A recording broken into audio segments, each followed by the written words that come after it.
Hola, son las 3 de la tarde y estás aquí con Rayo del Sol en KCAW Sitka.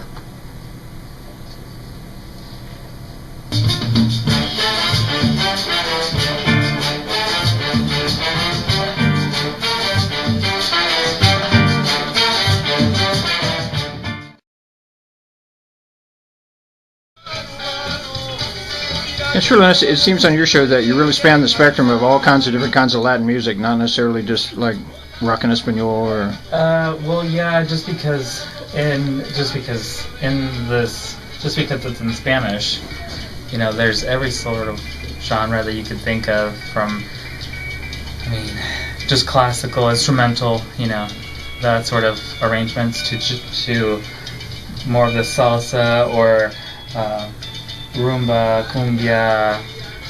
I mean, there's so many different genres within different countries. There's different from the north and south, you know, traditional music, folk music. So I really try to expose as much of that to the audience and really show them that there's a variety of things, whether they like, you know, I do specific shows sometimes dedicated to certain genres, but for the most part I like to vary it up and just see what's out there. And you know, but I like to mix old and new, not just focus on the new. I myself like rock music, but I don't know, I find myself running across pop music that I like, that I never heard before, or new groups that are coming out, and I mean, it's just interesting to really just have a look at that and really experience it all. I mean, might as well. We're so secluded that it's really nice to be able to experience that and share that with the public and be in touch in that sort of way. So. Awesome. Yeah. Seems like the music always flows well together, even if you do hop around old, new. I try every now and then. It's a little drastic, but I try and match it up a little bit, so at least it doesn't sound so different when you switch back and forth. But I mean, I try my best. Yeah. You always have it's a hit or miss sometimes, but it's worth it. It's fun. Como te decía, acabas de escuchar un poco de Café Tacuba. Eso fue en vivo con MTV Unplugged y eso fue esa noche. Ahora seguimos un poquito más con Aldo Aceño y esto es María.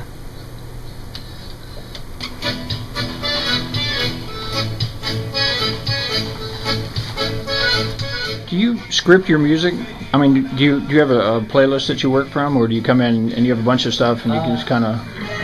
Sometimes I do. Sometimes if I hear things on my off time and, you know, think about, oh, well, maybe I'll build my show around that. But sometimes I just like to come in and see what I can find and put together. Sometimes it turns out to be the best. I mean, sometimes it's just like, maybe that was a little too random. But it works really well, and it makes me, you know, gives me a little kind of adrenaline trying to find things, and makes the show kind of fun to try and mash things together and make sure that they work. But it's interesting, it's fun. I mean, like I said, it's just nice to have that library available, so I can really, I mean, I have a big selection to choose from, so you're bound to find something good. It's just trying to keep that flow going. Sometimes you can have a little lull in the middle of the show, but then I try to pick it up at the end, so work it in somehow. Did you discover any new groups when you went down to Guadalajara this time?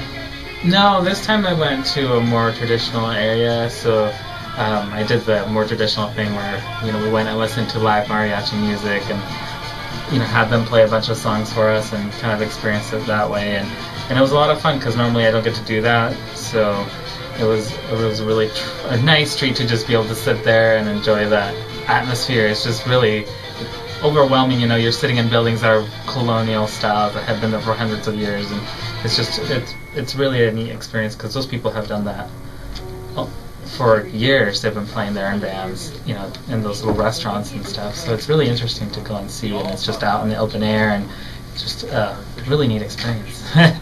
So that's what I did more, was listen to mariachi music this time around. Well, have you played any Molotov lately? I have, actually. I have a nice compilation that it has them, Café Tacuba, and another group called Camila. And but yeah, no, like I said, rock is my favorite genre. So I always look with a lot of rock bands, Spanish English-speaking rock bands also do a lot of tribute to older songs from different genres. So sometimes when I run across that, when they have covered a song, it's really neat to listen to their take on it and how they can change it, but still you can tell it's that same song, and it's really neat to do that. And plus, a lot of their music is not radio friendly, so it's really a good point for me to listen to the music before I play it. Screen it, yeah. Yeah, sometimes it does tell you that it's explicit or it's radio version, so it helps a lot as well to have that. But it does always help to listen to it before you play, because you just never know. And I have run across that, so it's not always a fun experience. It's just like, oh, how did I, how did that one get by? But it's still, like I said, it keeps you on your toes, and you're definitely on top of a lot of things going on at once, and making sure that everything keeps on running smoothly, and hopefully you don't end up with a lot of dead air. So, yeah.